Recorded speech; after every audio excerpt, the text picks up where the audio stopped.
We watch out for the snooty ones. You can always tell. They wear their skirts too high and show their bra straps on purpose. They entice men. That's Stacey Moore, for instance. You read about her, I'm sure. Married, but that didn't keep her from brushing her titties against me. She worked as a waitress in a coffee shop, the Sunnyside in Waterville. I used to go up there to Mickelson's Coins, remember? You even went with me a couple of times, when Pets was at Colby. This was before George Mickelson died and his son sold off all the stock so he could go to New Zealand or somewhere.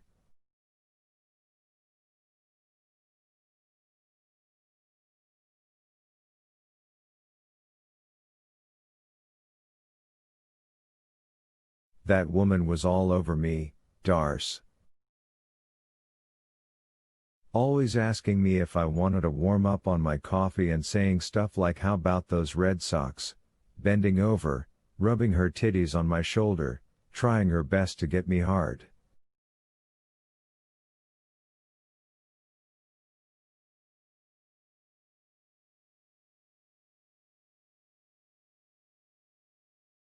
Which she did, I admit it. I'm a man with a man's needs, and although you never turned me away or said no. Well, rarely. I'm a man with a man's needs and I've always been highly sexed.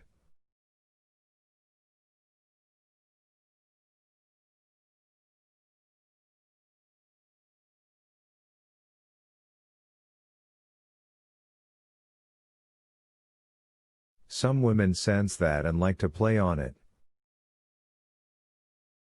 It gets them off.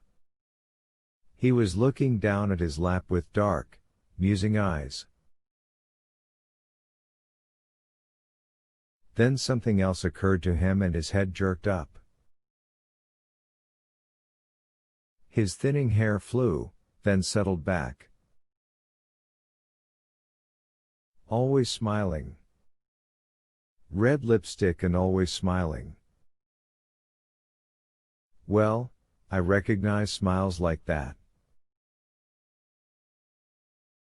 Most men do. Ha ha, I know you want it, I can smell it on you, but this little rub's all you're going to get, so deal with it.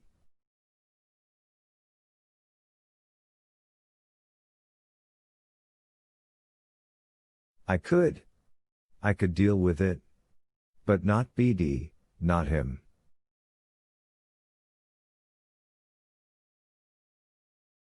He shook his head slowly. There are lots of women like that. It's easy to get their names. Then you can trace them down on the internet.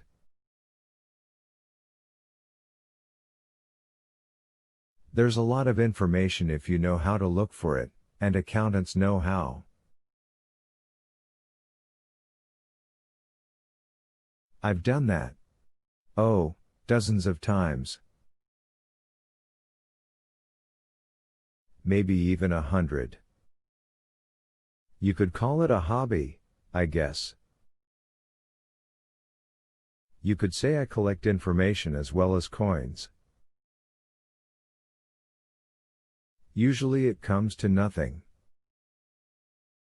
But sometimes BD will say, "She's the one you want to follow through on, Bobby."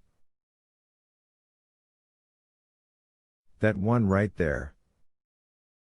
We'll make the plan together, and when the time comes, you just let me take over.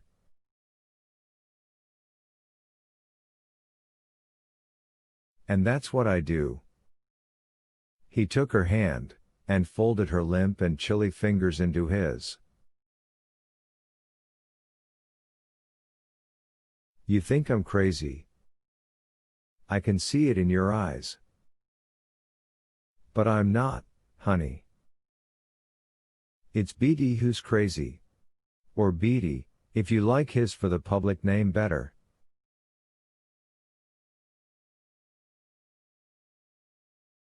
By the way, if you read the stories in the paper, you know I purposely put a lot of misspellings in my notes to the police. I even misspell the addresses.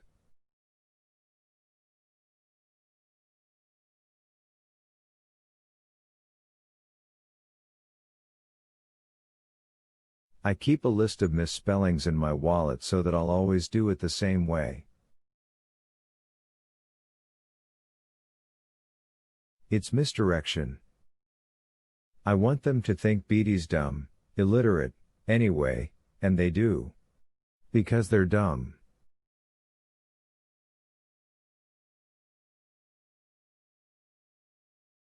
I've only been questioned a single time, years ago, and that was as a witness, about 2 weeks after BD killed the Moore woman.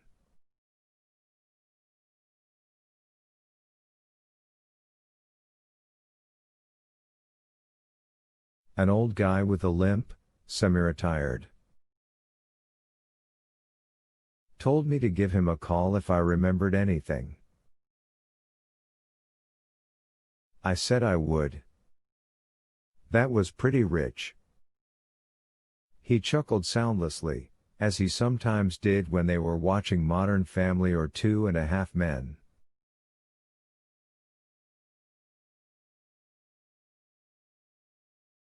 It was a way of laughing that had, until tonight, always heightened her own amusement.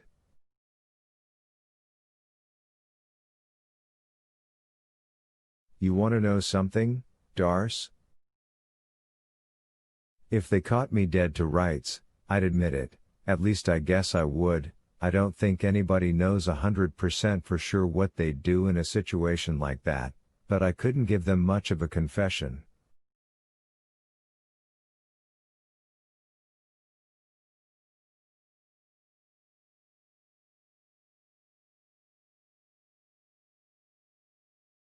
Because I don't remember much about the actual, well, acts.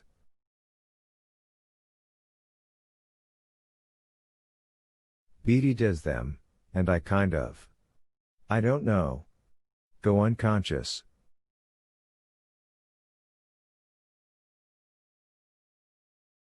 Get amnesia. Some damn thing.